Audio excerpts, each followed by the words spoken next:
The building, Powel Law House, and built probably prior to 1804, but he acquired it in 1804. Yeah. And then this was his home as well as his office.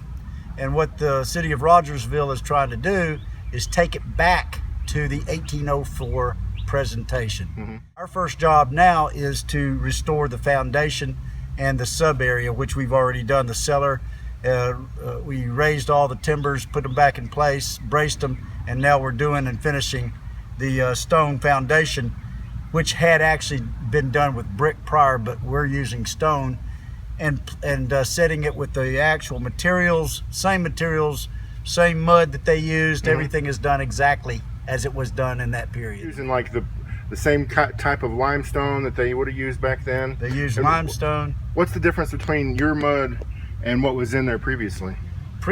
Well, the mud that I'm making is no different than what they used in most cases, because it's made with a combination of natural materials, lime being its hardening agent. If you want to put in mortar, lime has been used for thousands of years to build buildings. England, most of the buildings and houses are laid with a lime-based mortar, and we're using lime, sand, and mud, basically clay, to combine those the same way that they did at that time to lay stone, or later it goes into the daubing mixes in a very similar fashion. The limestone was obviously relatively everywhere all over East Tennessee. It's easily found. They established lime producing companies even in the period that this was built, and they would actually bag lime and send lime out, and it would become the mortar that was used to lay bricks, stone. You cannot put between stone and the antique bricks that are made of primarily lime and clay, you cannot put modern materials between it without severely damaging the structure. And so we used the same thing they did. How many bricks would you say that, or limestone blocks have you replaced, would you say? About 3 tons so far. Yeah.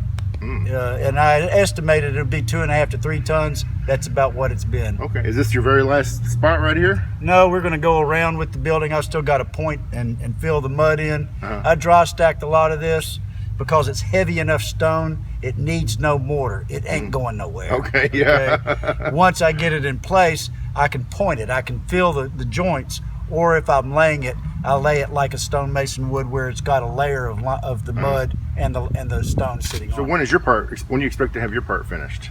This I'll have it done by the end of next week, all of the pointing and all the stone. Then they have to get more money. And then the other we had requested was the roof to be replaced with a period roof. Your first information that you need to know about a building, and the most 2 important things on that building, is the foundation and the roof. So the first thing to do on this was to stabilize this building.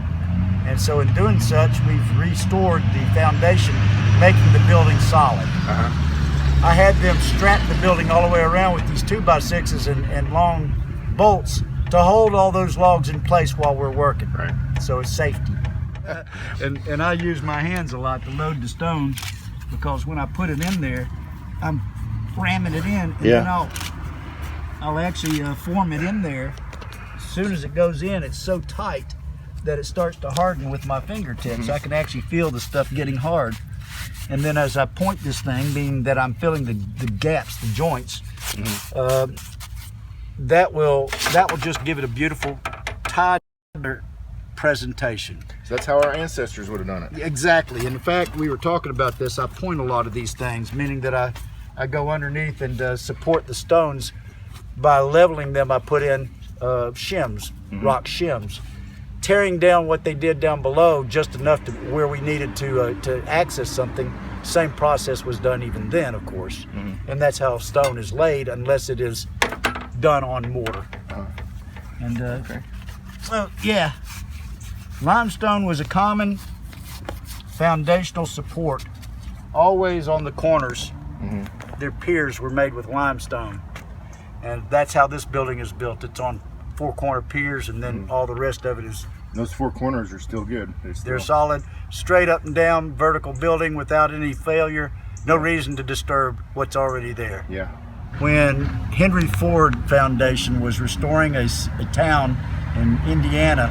It was the Henry Ford town that basically, and they went and they analyzed the mud and found out what the components of the mud, lime, sand mixtures were.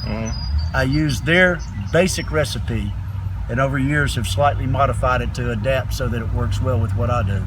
Okay. Go see, I did the Babb House in Greenville, did several other structures, 2 behind Blountwell, the Gibbs House, which is Nicholas Gibbs, built 1793 in North Knox County.